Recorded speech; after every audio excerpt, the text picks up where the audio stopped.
Bonjour, le Bitcoin casse enfin son range dans lequel il traînait depuis un mois et il est parti directement rechercher aux alentours des 22 000 dollars. Alors, à quoi faut-il s'attendre pour la suite? C'est ce que nous allons voir dans l'analyse du jour. Mais avant de commencer, n'oubliez pas de vous abonner, de mettre un petit pouce bleu et de laisser un commentaire. Alors, comme vous le savez, ça fait euh, 10 jours. Ouais, je pensais que ça faisait une semaine, mais ça fait 10 jours que j'ai pas fait de vidéo. Tout simplement parce que j'avais toujours pas de micro et j'en avais marre d'emprunter des micros à droite à gauche. Ah y est, c'est bon, j'ai enfin reçu mon nouveau micro. D'ailleurs, vous me direz en commentaire si le son est correct. Sinon, il faudra que j'effectue quelques réglages.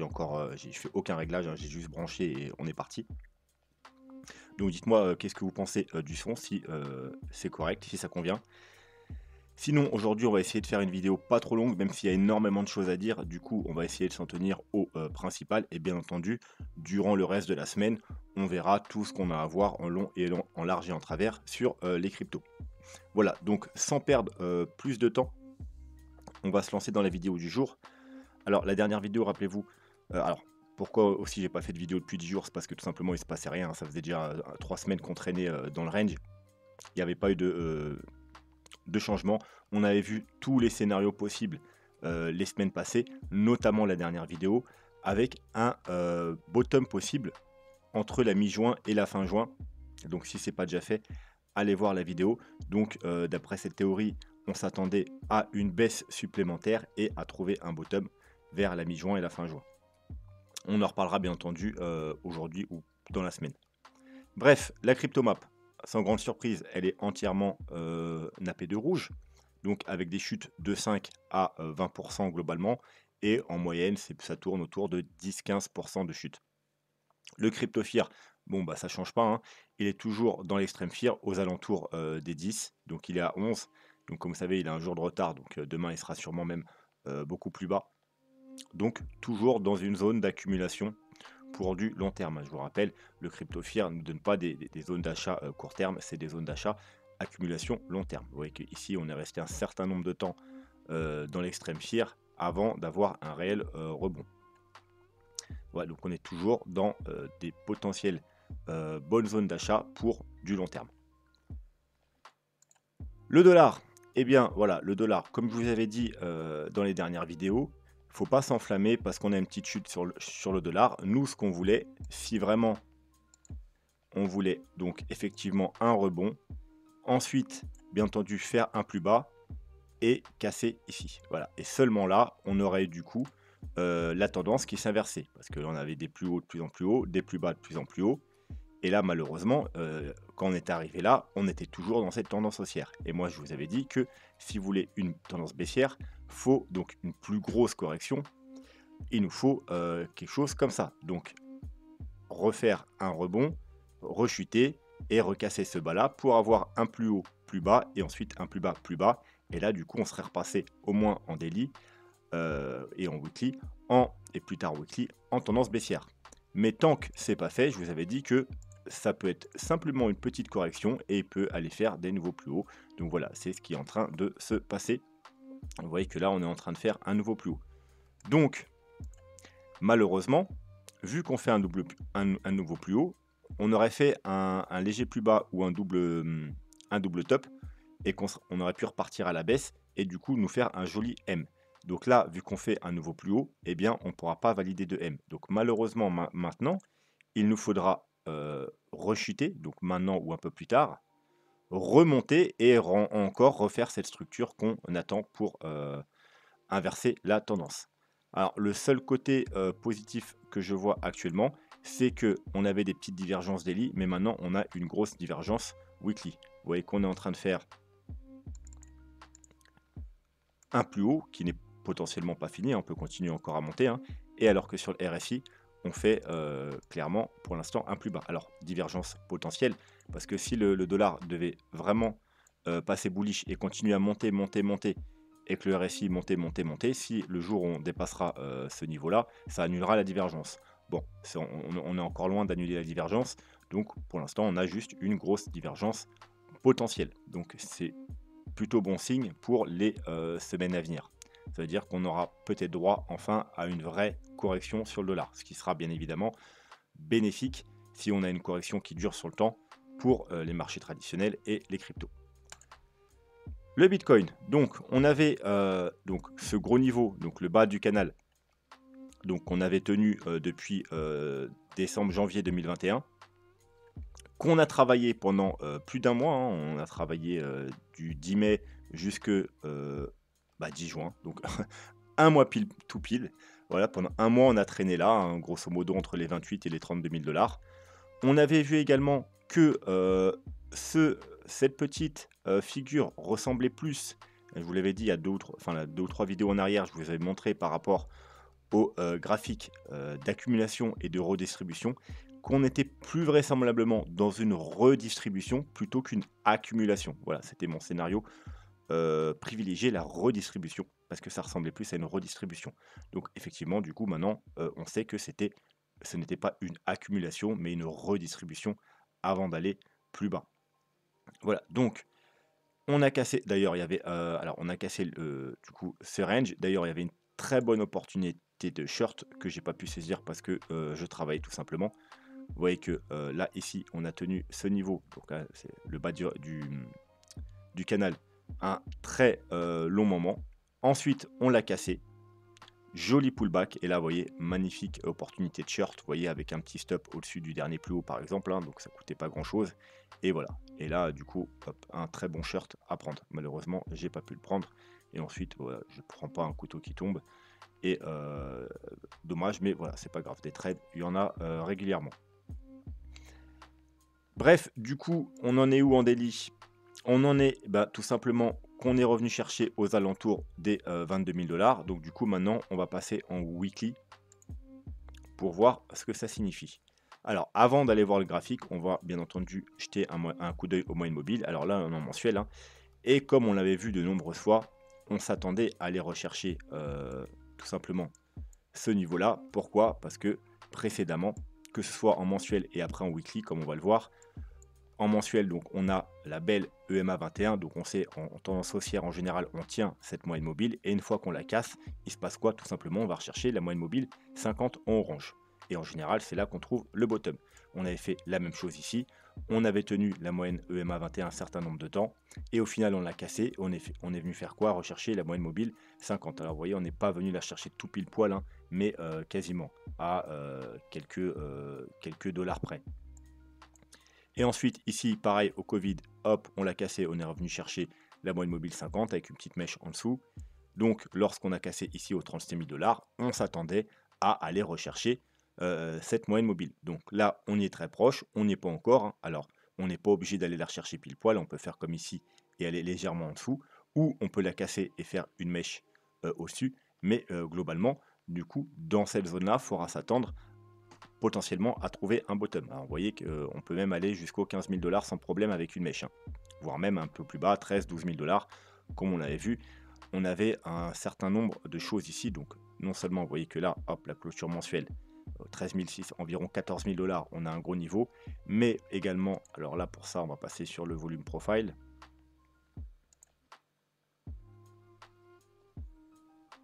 Donc vous voyez que là, grosso modo, vous voyez qu'on a un gros trou sur le volume profile et que ici on a un gros mur. On a un gros support aux alentours des grosso modo 12 000 dollars. Voilà, donc moi c'était comme vous savez ma target la plus basse. Alors on n'est pas obligé d'aller jusqu'aux 12 000 dollars. On pourrait très bien s'arrêter au 14, au 15 ou même ne pas y aller.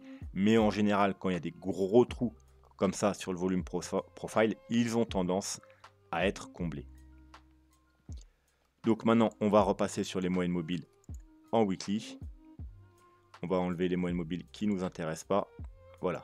Donc c'était le même principe qu'en mensuel, hein. On avait vu qu'à chaque fois qu'on avait cassé cette fameuse moyenne mobile 100 en weekly, on allait rechercher la moyenne mobile de 100, la fameuse moyenne mobile de 100 que malheureusement beaucoup trop de monde regarde. Et en général, on trouve les bottoms de marché sur cette moyenne mobile avec, vous voyez, on peut bien entendu avoir des petites mèches en dessous, mais en général, c'est que des mèches. Et que je dis petite, là même, c'était quand même une mèche assez grosse.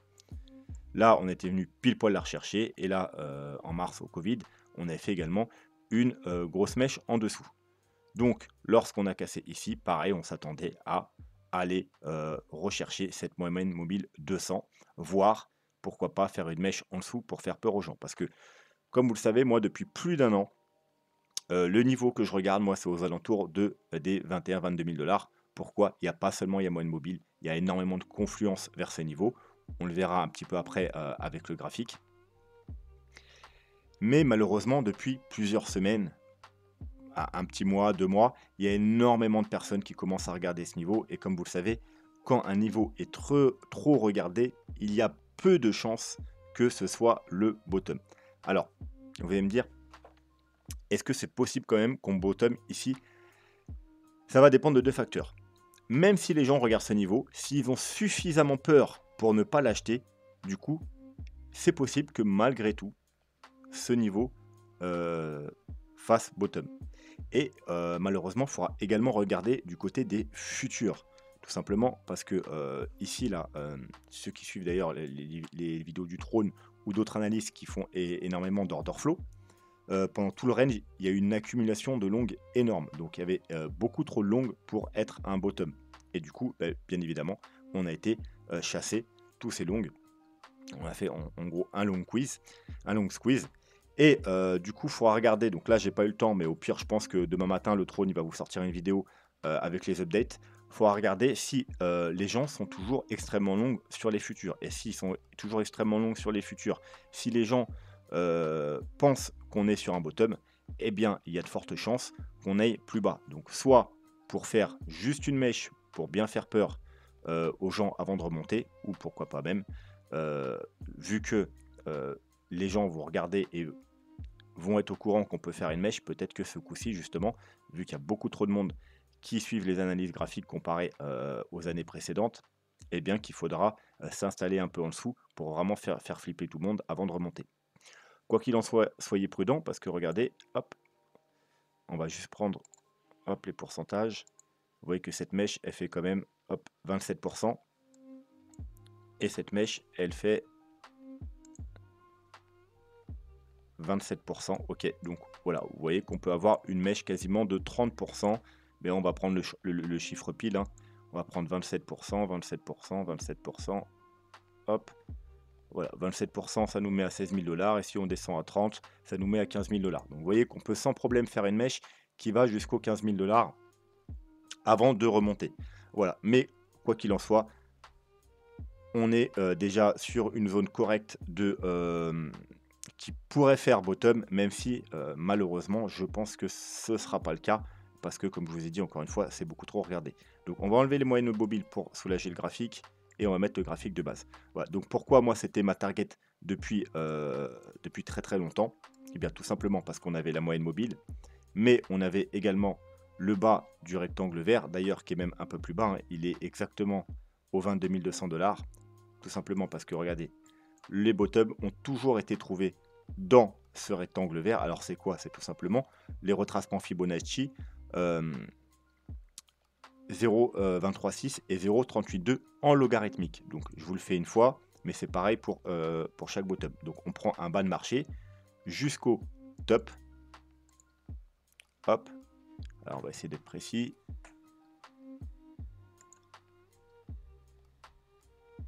Voilà. Et vous voyez que si on reste en Fibo classique, ça, voilà, ça sort carrément, voilà, ça va rechercher sûrement les 0,85, 0,90.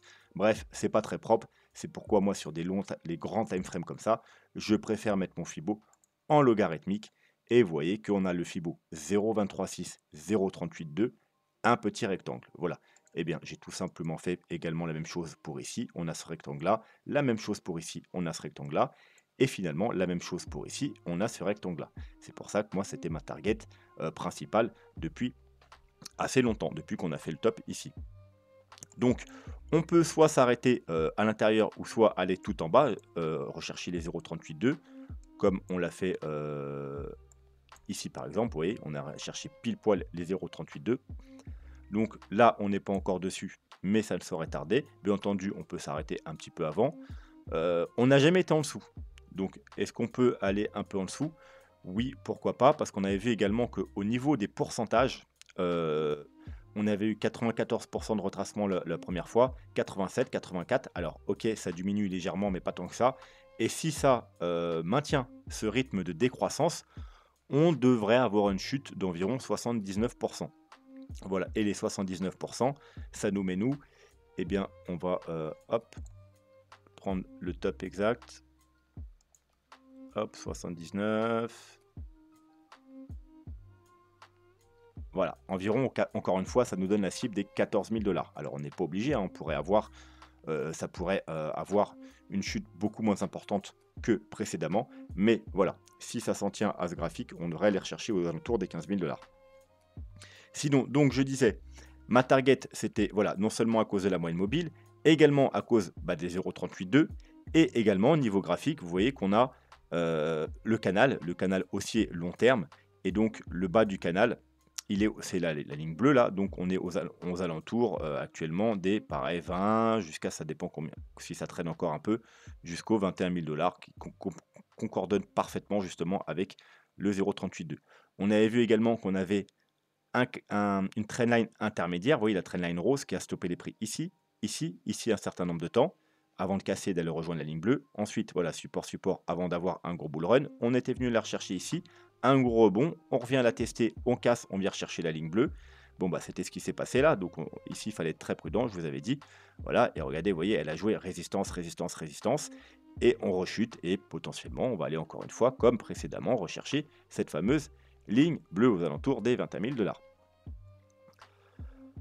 Voilà, donc ça, c'est pour le graphique long terme. Maintenant, en point de vue des vagues d'Elliott. Donc, rappelez-vous, on a, moi, c'est mon scénario depuis un certain temps maintenant, c'est-à-dire qu'on est dans une grande flat, une correction qui a commencé non pas au mois de novembre, mais qui a commencé l'année dernière au mois d'avril, avec une première chute en A, donc avec une 1, 2, 3, donc en 3 vagues baissières. Ensuite, une correction en 3 vagues haussières, 1, 2, 3. Et pour finir une flat, il faut finir avec 5 mouvements baissiers. Donc 1, 2, 3, 4, 5. Rappelez-vous, il y a un certain nombre d'analystes qui pensaient qu'on avait déjà fini ici, là. Pourquoi? Parce que eux, ils se basaient sur le daily. Et rappelez-vous, hop, je vous avais montré également ce tweet de The Butcher qui nous présentait la flat. Donc vous voyez, ça c'est la flat. On vient d'une tendance haussière. On fait une A, B, C. Ensuite, on corrige A, B, C en faisant un plus haut. C'est le principe de la flat, hein, ou des fois on fait un double top également.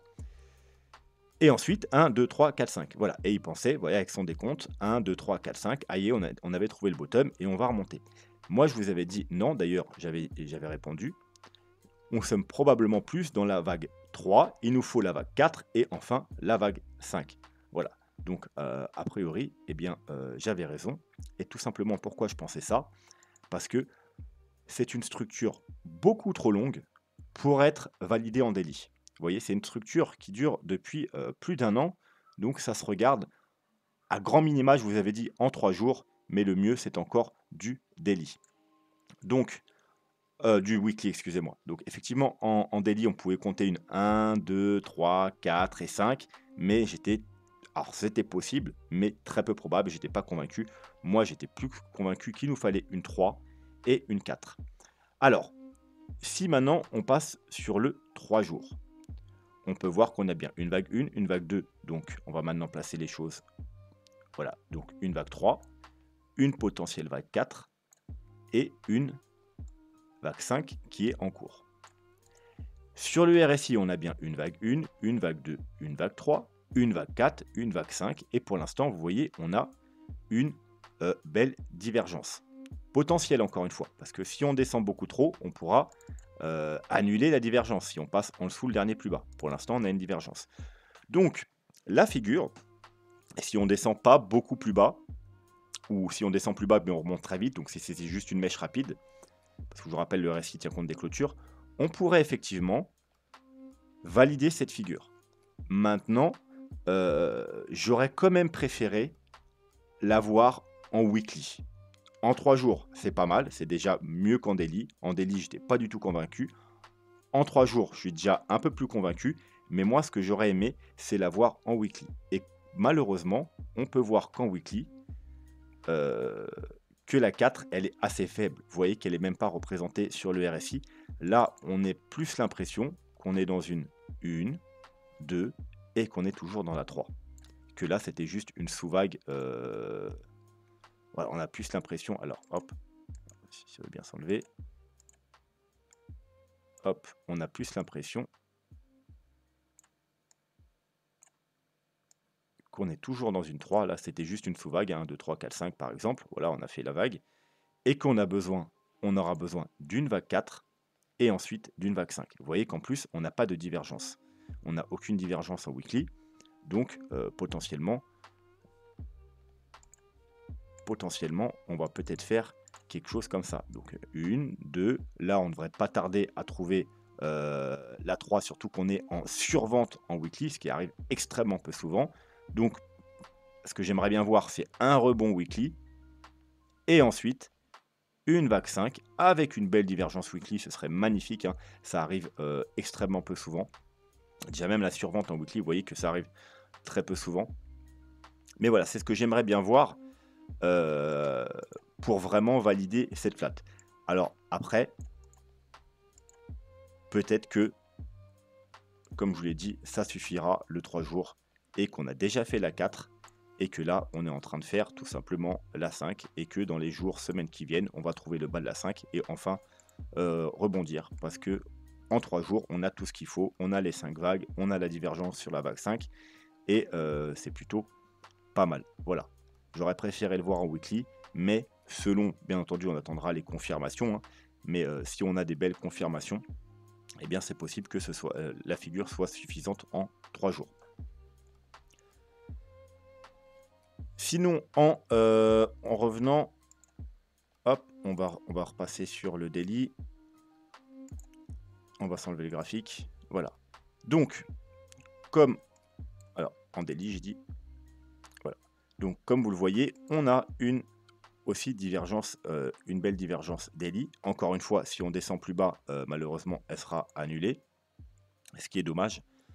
Parce que ça aurait été plutôt pas mal. Parce qu'on a une grosse divergence daily. Vous voyez ici, on fait un plus bas et plus bas, plus bas. Et vous voyez, par rapport à ce niveau-là, on fait plus haut, plus haut. Donc, on a déjà une grosse divergence daily. Et moi, ce que je vous avais dit, ce que je voulais voir, c'était que dans cette grosse divergence, ici, on a un rebond, alors, ou qu'on traîne en range, et qu'ensuite, on a une rechute et une divergence. Parce qu'en général, quand on fait ce genre de figure, hein, je vous l'avais montré plusieurs fois, c'est ici, par exemple, vous voyez qu'on fait un plus bas, on vient chercher la zone de survente en daily, on traîne, on a un rebond qui traîne. Là, c'est plutôt un range. Hein. Mais sur les RSI, ça fait un rebond. Vous voyez que on monte. Ensuite, une rechute. On fait un plus bas, une belle divergence. Et ensuite, on peut enfin monter. On a fait la même chose également ici, en 2018. En daily, on est revenu chercher la zone de survente. Ensuite, un rebond, un nouveau plus bas et une belle divergence. Vous voyez, en général, on vient chercher même pile poil la zone de survente. Et ensuite, on peut repartir à la hausse. Donc, c'est ce que j'aurais bien aimé voir. Malheureusement, si ça continue à chuter, on va annuler cette divergence. Donc, il faudra peut-être attendre plus longtemps, du coup, un prochain rebond et une prochaine chute pour avoir la divergence. Mais en l'état actuel, pour l'instant, c'est plutôt beau signe, mais il faudra attendre voir si on descend beaucoup plus bas pendant plusieurs jours. Bien entendu, la divergence sera annulée parce qu'on va forcément casser ce niveau-là. Au niveau, on peut aller jeter un petit coup d'œil au MACD. Alors bien entendu, c'est extrêmement bearish. En 3 jours, comme je vous avais dit, de surveiller le 3 jours parce que le dédit, hein, je vous rappelle, le dédit a énormément de faux signaux. C'est pour ça que moi, je ne me sers pas du stock RSI et enfin, je m'en sers très peu. Je le regarde, voilà, pour des petits trades à la rigueur, pour des mini rebonds, mais en aucun cas, ça va nous donner des rebonds importants. Hein. Vous voyez que depuis le début de la chute, on a eu énormément de signaux. On a eu un signal ici, un signal ici, un signal ici, un signal ici, un signal ici. Voilà, ça ne nous a pas empêché d'aller toujours plus bas. Donc moi, je regarde à minima le weekly. Donc quand on était dans ce range, je vous avais dit attention, surveillez ici. On avait eu une confirmation et effectivement du stock RSI ici, quand on a cassé la zone de survente à la hausse. Mais en aucun cas, on a eu la confirmation, vous voyez, sur le MACD. On y était presque, hein, vous voyez, les bougies commençaient à vraiment devenir de plus en plus proches du niveau où ça va passer dans le vert.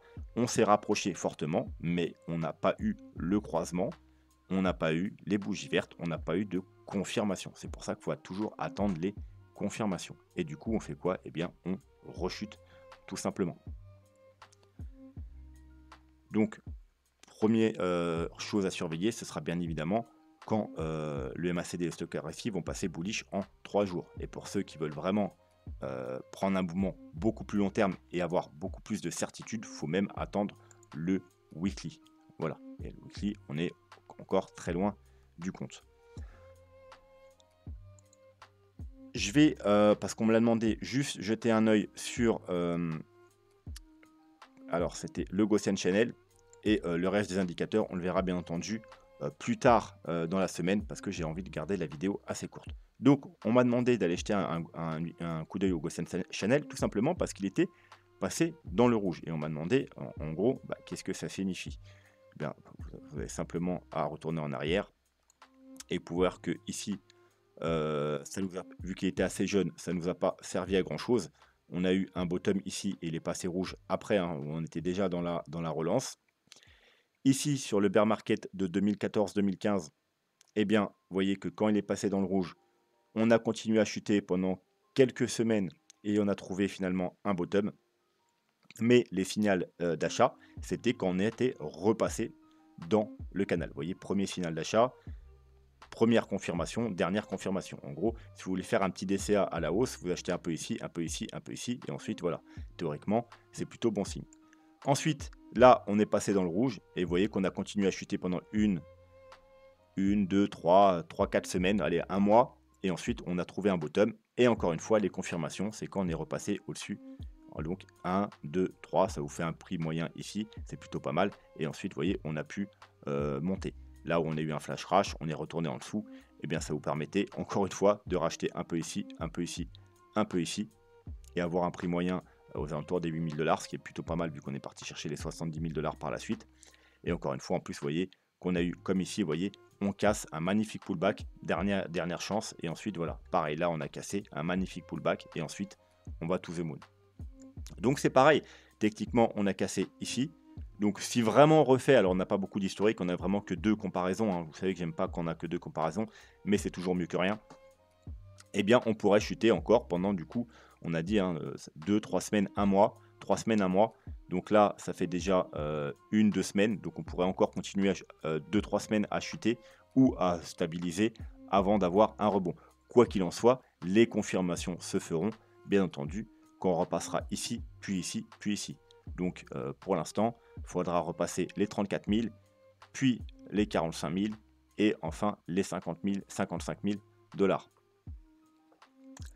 Pour finir, hop, alors, je vous ai mis les nouvelles zones de rechargement de short. Donc, on a la grande zone de rechargement de short qui est ici, hein.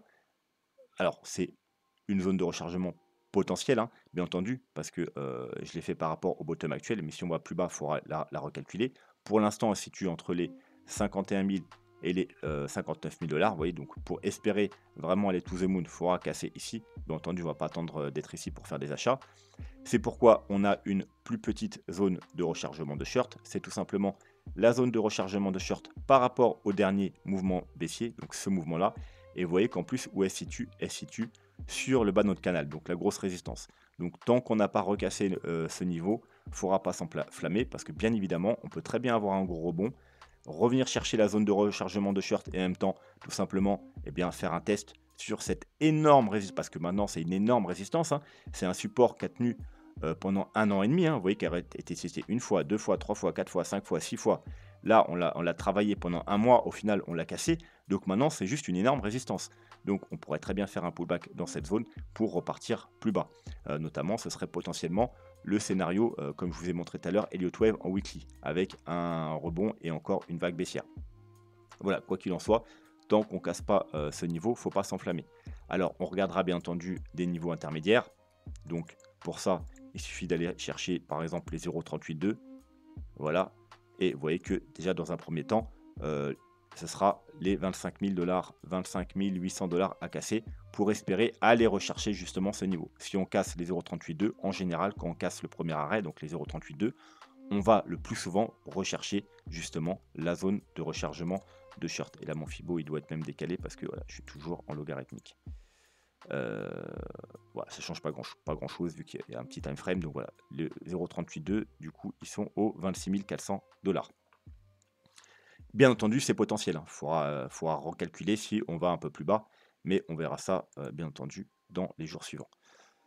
Voilà, donc là, je pense qu'on va s'arrêter là pour aujourd'hui. N'hésitez pas, encore une fois, euh, on a fait pas mal de scénarios et vus sur le long terme dans les vidéos qui traînent ici. Donc n'hésitez pas à aller les voir, notamment celle du Bitcoin bottom au mois de juin.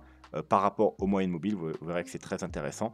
Ça nous dit que potentiellement vers la mi-juin, voire même plus la fin juin, on aura potentiellement un bottom. Alors pas forcément le bottom pour aller rechercher to the moon, mais au moins on aura droit à un très gros rebond. Voilà, sur ce, moi, je vous souhaite une très bonne soirée. N'oubliez pas de me dire vos retours sur le son, à vous abonner si ce n'est pas déjà fait, à laisser des petits commentaires, ça fait toujours plaisir. Sur ce, je vous dis à demain. Tchuss.